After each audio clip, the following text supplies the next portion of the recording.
ও মাই god, দেখছেন এটা খাসাবা আলু, আমরা সেমি আলু বলি। এত বড় বড় তো কাঁঠালের এত মতো, বড় বড় কাঁঠালের মতো। মাটির ভিতরে কাঁঠাল। বাহ আরে বাহ, দেখতে পাচ্ছেন কত বড় আলু। এই যে আমাদের পাহাড়ে কি ফলন হয়, এই যে আলু আর আলু, ওই যে আলু। মূলত এই আলুগুলো দিয়ে নাকি খাবার স্যালাইন, তারপরে বিভিন্ন ধরনের বিস্কিট তৈরি করা হয়। তো আপনাদের এলাকায় এগুলো চাষ হয় কি না?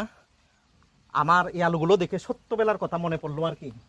এই ধরনের সিমে আলুগুলো আমরা লাগাতাম, তারপরে এগুলো সিদ্ধ করে আমরা খেতাম, রান্না করেও খেতাম। আর এখন এগুলো দিয়ে বিভিন্ন ধরনের বিস্কিট, তারপরে স্যালাইন, খাবার স্যালাইন তৈরি হচ্ছে। আমাদের দেখতে পাচ্ছেন এইটা কত কত কেজি, এটা 2.5 কেজি 3 কেজি হবে। তবে বন্ধুরা, আপনাদের এলাকায় এগুলো চাষ হয় কিনা প্লিজ একটু জানাবেন। 3 কেজির থেকে বেশি হবে মনে হয়। তাহলে এই আলুটার দাম কত আছে? 40-50 টাকা আছে। আসলে লাভ আছে মনে হয়। তবে বন্ধুরা, ভালো থাকবেন, সুস্থ থাকবেন, দেখা হবে অন্য কোনো ভিডিওতে। বাই।